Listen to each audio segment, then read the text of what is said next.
Was a marriage truly a sacred bond, or merely a transaction of wealth and social standing? Did love even factor into the elaborate dance of Georgian aristocracy, or was it simply a carefully orchestrated performance? And what happens when the performance cracks, revealing a tangle of secrets, deceit, and desperate maneuvers? The year is 1768. The air in London hangs thick with the scent of coal smoke and the whispers of scandal.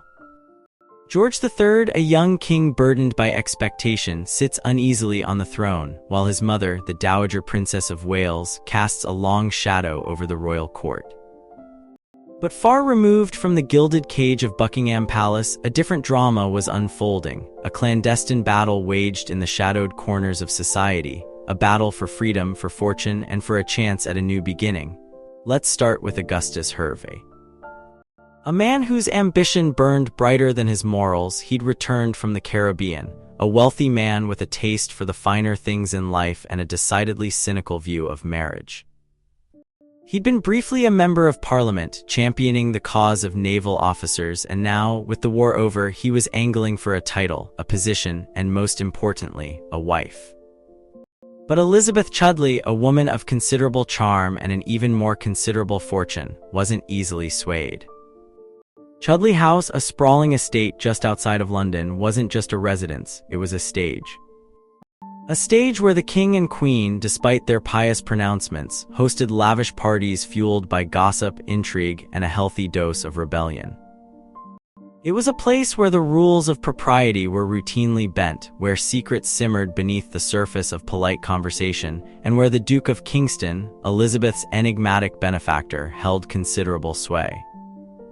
Hervey's initial proposal, delivered with a carefully constructed air of regret, was met with a polite but firm refusal. He'd attempted a formal separation, a legal limbo that allowed both parties to pursue other interests and, of course, other lovers. But Hervey wasn't one to accept defeat easily. He needed a divorce, and he needed it swiftly. And that's where Caesar Hawkins, a surgeon with a penchant for observation and a willingness to play a part in the unfolding drama, came in. Hawkins, a man who had witnessed the beginnings of Hervey and Elizabeth's unconventional relationship, was summoned to Hervey's house under the guise of a friendly visit. The air was thick with tension as Hervey, with a calculated sweep of his hand, revealed a collection of ample and abundant proofs of Elizabeth's alleged infidelity. It wasn't a matter of blind rage or wounded pride. It was a strategic calculation, a carefully orchestrated plan to dismantle a marriage that stood in the way of his ambitions. He offered Hawkins a deal, a tacit agreement to forego the full financial rewards of a con.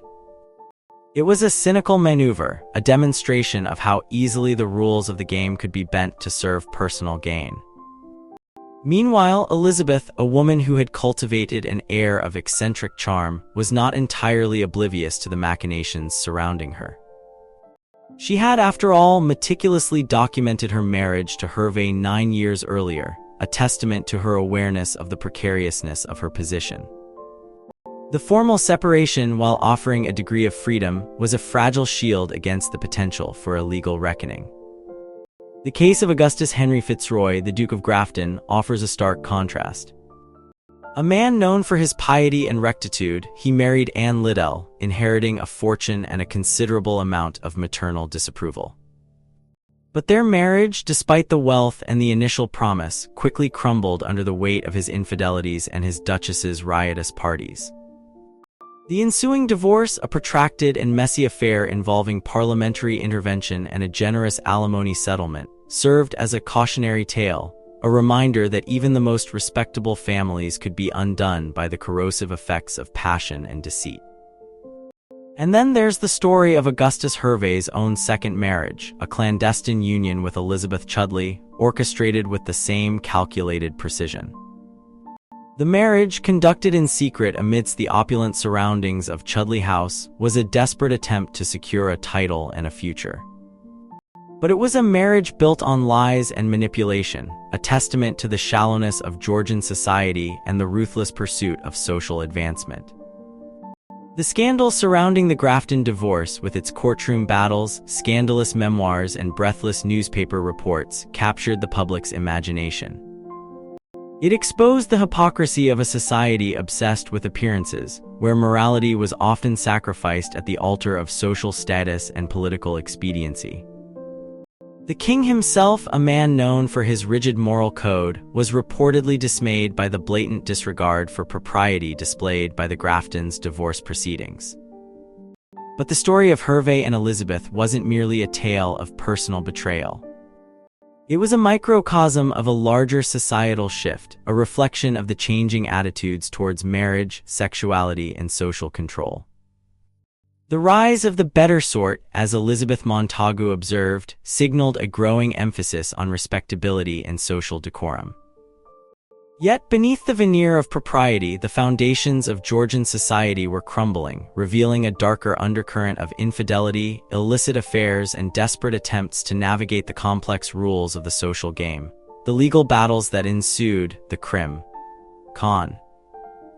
They were symbolic acts of defiance, challenges to the established order, and expressions of individual desire.